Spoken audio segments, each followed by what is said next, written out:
बंगला देश में 18 मार्च 1996 को 13वीं आईनी तरमीम के जरिए आम इंतखाबात के इनकाद से पहले गैर जानिबदार और गैर सियासी निगरान हुकूमत के क़याम का तस्वुर मुतअर्रफ कराया गया। नई कानून साजी के मुताबिक निगरान हुकूमत के सरबराह को वज़ीर आज़म के बजाय चीफ एडवाइज़र, जबकि इसकी काबीना के अरकान को वफाकी वज़रा के बजाय एडवाइज़र करार दिया गया। इस आईनी तरमीम के बाद निगरान हुकूमत के तहत पहली बार इलेक्शन हुए तो शेख मुजीबुर रहमान की बेटी हसीना वाजिद ने कामयाबी हासिल की और अवामी लीग 1973 के बाद पहली बार हुकूमत बनाने में कामयाब हुई। मगर 2001 में आम इंतखाबात हुए तो बांग्लादेश नेशनल पार्टी 2/3 अक्सरियत हासिल करने में कामयाब रही।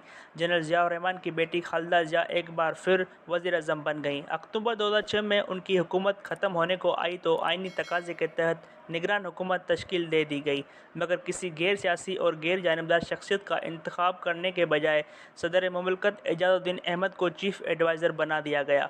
सदर एजाज़ुद्दीन अहमद ने निगरान वज़ीर आज़म के तौर पर जिम्मेदारियां संभालने के बाद अपनी काबीना भी तश्कील दे दी। सबसे बड़ी अपोजिशन जमात अवामी लीग के सरबराह हसीना वाजिद ने इस पर एतराज़ किया और मुतालबा किया कि किसी गैर जानिबदार शख्सियत को निगरान हुकूमत का सरबराह बनाया जाए। ये मुतालबा तस्लीम न किया गया तो अवामी लीग ने एहतजाजी तहरीक शुरू कर दी, जो बहुत जल्द पुरतशद्दुद मुज़ाहरों में बदल गई। कानून नाफिज करने वाले इदारों से तसादुम के दौरान 20 सियासी कारकुन मारे गए। बांग्लादेश की फ़ौज के सरबराह जनरल मुईनुद्दीन अहमद ने बराह रास्त मुदाखलत करके माशरा लगाने के बजाय पस पर्दा रहते हुए मामलात अपने हाथ में लेने का फ़ैसला किया और सदर एजाज़ुद्दीन अहमद को मशवरा दिया कि अमन व अमान की बिगड़ती हुई सूरत के पेश नज़र हंगामी हालत नाफिज कर दें। चुनांचे सदर एजाज़ुद्दीन अहमद ने एमरजेंसी नाफिज कर दी। बांग्लादेश स्टेट बैंक के साबिक गवर्नर और वर्ल्ड बैंक के साबिक अहदेदार फ़खरुद्दीन अहमद की सरबराही में एक नई निगरान हुकूमत तश्कील दे दी गई। फ़ौज की तरफ से इसे टेक्नोक्रेट बंदोबस्त को बताया गया कि आपका मैंडेट 90 दिन में इंतखाबात करवाना नहीं बल्कि सियासी और मुआशी इस्तेकाम लाना है। आपको इस्टेब्लिशमेंट का भरपूर तावन हासिल होगा। चुनांचे निगरान वज़ीर आज़म फ़खरुद्दीन अहमद ने शफ़ाफ़, आज़ादाना और मुनसफ़ाना इंतखाबात के इनकाद से पहले सियासी व मुआशी इस्लाहात मुतारिफ़ कराने का ऐलान कर दिया। हल्का बंदियों, इंतखाबी फ़रिश्तों की दुरुस्तगी और सियासतदानों के एहतसाब का सिलसिला शुरू हो गया। अक्टूबर 2006 में निगरान हुकूमत बनाई गई तो आइन के मुताबिक जनवरी 2007 में आम इंतखाबात करवा के इक़्तिदार मुंतखब नुमाइंदों के सुपुर्द किया जाना चाहिए था, लेकिन 90 दिन के लिए आने वाली निगरान हुकूमत 2 साल तक बरकरार रही। 29 दिसंबर 2008 को इलेक्शन करवाए गए। ये मारूए आइन हुकूमत थी। कानूनी तौर पर इसकी गुंजाइश नहीं थी, लेकिन फ़ौज की ताईद व हिमायत से यह बंदोबस्त चलता रहा। इस दौरान army chief general Moinuddin Ahmed की मुद्दत मुलाजमत ख़त्म होने को आई तो निगरान हुकूमत ने सियासी इस्तेकाम के पेश नज़र उन्हें एक्सटेंशन दे दी। इंतखाबात हुए तो अवामी लीग ने 300 के ऐवान में 230 नशस्तें जीत कर 2/3 अक्सरियत हासिल कर ली। हसीना वाजिद वज़ीर आज़म बन गईं। इस दौरान निगरान हुकूमत के हवाले से की गई आइनी तरमीम को कालअदम करार दे दिया गया। 2009 से अब तक हसीना वाजिद मुसलसल 15 साल से बरसर इक़्तिदार हैं।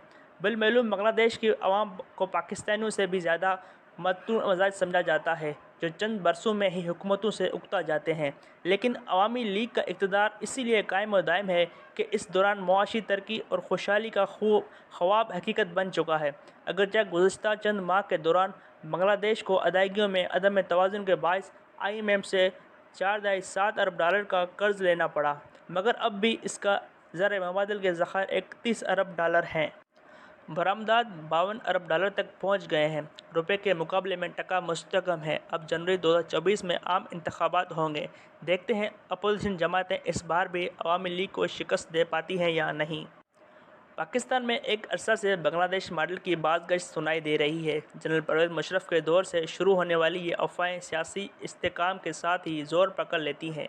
2014 में तहरीक-ए-इंसाफ और पाकिस्तान अवामी तहरीक ने धरने दिए तो जावेद हाशमी ने राज फाश किया कि अंदरूनी खाना बांग्लादेश मॉडल की कचहरी पक रही है। अब कौमी असम्बली तेली होने के बाद एक बार फिर बांग्लादेश मॉडल की ख्वाहिश और फरमाइश बेलगाम होती जाती है। इस्तदलाल वही के इंतखाबात से पहले सियासी व मुआशी इस्तेकाम लाया जाए, इंतखाबी इस्लाहात मुतारिफ़ करवाए जाएँ, मईशत का क़िबला दुरुस्त किया जाए और इस हदफ के हुसूल के लिए आइनी तकाज़ों की परवाह न की जाए। यही वजह है कि बहुत तगड़ी और मौसर काबीना तश्कील दी गई है। जलील अब्बास जिलानी जैसे जहांदीदा शख्सियत को वज़ारत ख़ारजा का कलमदान दिया गया है। साबिक़ governor state bank Shamshad Akhtar को वज़ीर ख़ज़ाना बनाया गया है। हमारे दोस्त मुर्तज़ा सोलंकी इत्तलात व नशरियात के वज़ीर हैं। पंजाब में इंफॉर्मेशन टेक्नोलॉजी का इनकलाब बर्पा करने वाले डॉक्टर उमर सैफ को انفارمیشن ٹیکنالوجی کا وزیر تعینات کیا گیا ہے۔